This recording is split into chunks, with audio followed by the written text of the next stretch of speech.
Wanita ini memasukkan jarinya ke dalam minyak mendidih. Dia mencoba menahan rasa sakit. Sampai jari-jarinya digoreng sampai menguning.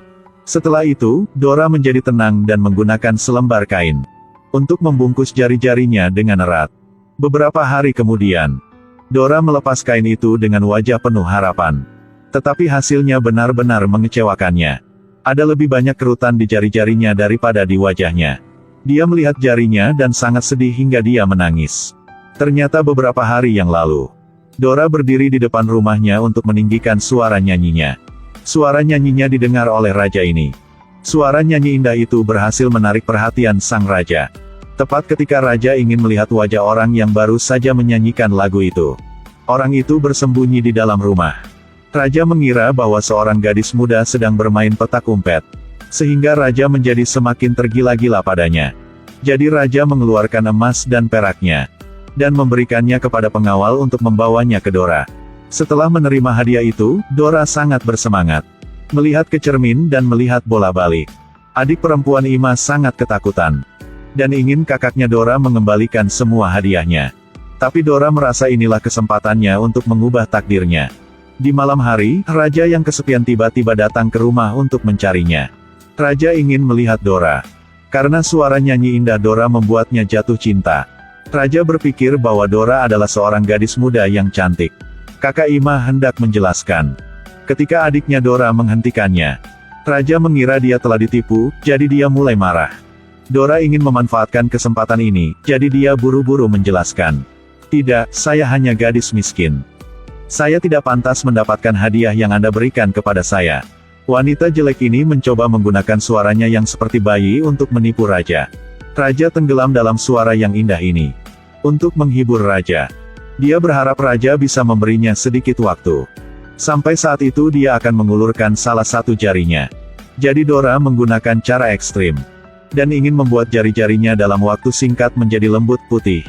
Tapi hasilnya gagal total. Tepat saat ini, raja tiba di pintunya seperti yang dijanjikan. Raja dengan penuh semangat mencium jari putih yang ditunjukkan melalui lubang kecil di pintu. Tapi dia tidak tahu bahwa pemilik jari itu adalah seorang wanita tua dan jelek. Raja yang penuh nafsu tertarik dengan nyanyian seseorang yang belum pernah melihat wajahnya. Dora tidak berani keluar untuk menemui raja, jadi dia menawarkan untuk menunjukkan jarinya. Karena dia ingin jari-jarinya cantik. Dia bahkan memasukkan jari-jarinya ke dalam panci minyak untuk menggoreng. Sayangnya, itu tidak berhasil sama sekali. Ketika dia tidak tahu harus berbuat apa, dia melihat bahwa jari-jari adiknya Ima sangat lembut. Ternyata sejak kecil, adiknya Ima punya kebiasaan menghisap jari. Dora dengan paksa menjulurkan jari adik perempuan Ima melalui lubang kecil di pintu. Raja yang kesepian tidak bisa menahan perasaannya, jadi dia mencium jari itu. Melihat jari putih lembut seperti itu, raja segera mengidentifikasi dia sebagai wanita cantik seperti bunga. Jadi keinginan raja untuk memiliki bahkan lebih kuat. Raja tidak puas ketika dia hanya bisa mencium satu jari melalui lubang di pintu. Dia berdiri di luar pintu terus-menerus memohon untuk bertemu gadis itu dan menghabiskan malam bersama. Dora tidak ingin kehilangan kesempatan langka ini.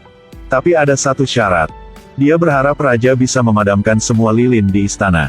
Tidak ingin melihat cahaya apapun. Raja dengan cepat setuju.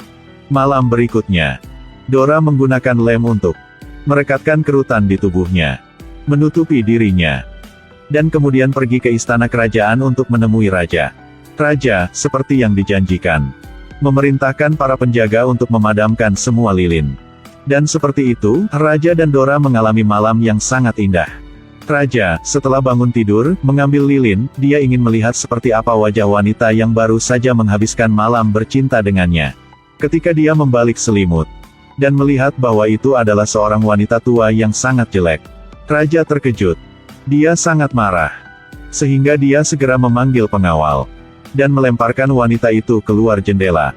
Untungnya, nasib wanita ini tidak begitu buruk. Tubuh dan selimutnya tergantung di pohon. Itu sebabnya dia selamat. Memang, mengatasi kesengsaraan membawa kebahagiaan. Seorang penyihir yang lewat melihatnya. Penyihir itu menggunakan tongkatnya untuk mengetuk dengan ringan. Dora terselamatkan. Penyihir itu bahkan memeluk Dora dalam pelukannya. Memberikannya minum susu dari payudaranya. Selanjutnya, keajaiban terjadi. Tubuh Dora telah mengalami transformasi. Dari orang yang jelek menjadi orang yang sangat cantik. Terbaring di tengah hutan, indah seperti lukisan. Raja memandangi wanita yang duduk di tempat tidur dan terkejut. Tanpa diduga, orang yang tidur bersama raja tadi malam adalah seorang wanita tua yang jelek. Raja memanggil pengawalnya untuk melemparkan Dora dari jendela ke halaman kastil. Beberapa hari kemudian, raja pergi ke hutan untuk berburu. Tidak dapat berburu mangsa, tetapi melihat keindahan terbaring di tengah hutan. Kecantikan Dora yang sempurna membuat mata sang raja bersinar. Raja sama sekali tidak menyadari bahwa wanita cantik di depannya adalah wanita tua jelek yang tidur dengannya. Setelah itu, raja membawa Dora kembali ke kastil dan menjadikannya permaisuri. Wanita itu, setelah dinobatkan sebagai permaisuri, tidak melupakan saudara perempuannya di rumah. Dora menyuruh pengawal membawa jubah ke rumah Ima, mengundang Ima ke istana kerajaan untuk menghadiri upacara permaisuri. Ima benar-benar tidak percaya bahwa permaisuri di depannya sebenarnya adalah saudara perempuannya. Ratu menceritakan semuanya. Ketika Ima baru mempercayainya dan meletakkan tangannya di wajah permaisuri, Ima bertanya pada Dora bagaimana dia menjadi begitu cantik. Permaisuri berjanji untuk menjaga adiknya di masa depan. Berharap Ima bisa menjaga rahasia ini untuknya. Setelah ritual berakhir, Ima tampak seperti anak cengeng yang menolak pergi. Dora takut rahasianya terbongkar, jadi dia meminta Ima pulang. Tapi Ima tetap menolak untuk pergi. Ingin tahu bagaimana Dora menjadi begitu cantik. Dora sangat marah.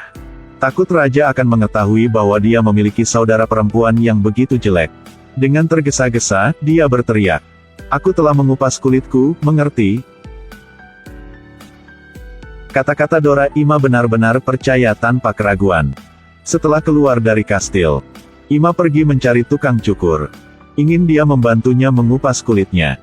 Tetapi pihak lain mengira dia idiot yang tidak peduli sama sekali. Selanjutnya, dia bertemu dengan pengasah pisau. Dia menggunakan permata itu sebagai bayaran memintanya untuk membantunya mengupas kulitnya. Pria itu membawa permata itu ke mulutnya, menggigitnya. Memutuskan bahwa permata ini asli, jadi dia menerima untuk membantunya. Pria itu menggunakan kereta kuda untuk membawanya ke kedalaman hutan.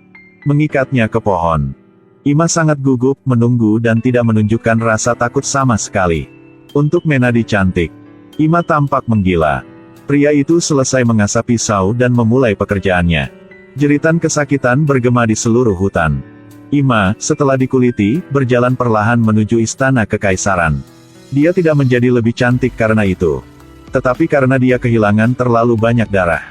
Dia meninggal di luar kastil. Pada saat itu, Dora berada di dalam kastil. Kulitnya juga mulai menua dengan cepat. Karena dia tidak ingin dilihat oleh raja, dia berbalik dan meninggalkan kastil. Setelah itu, tidak ada yang bisa melihatnya lagi.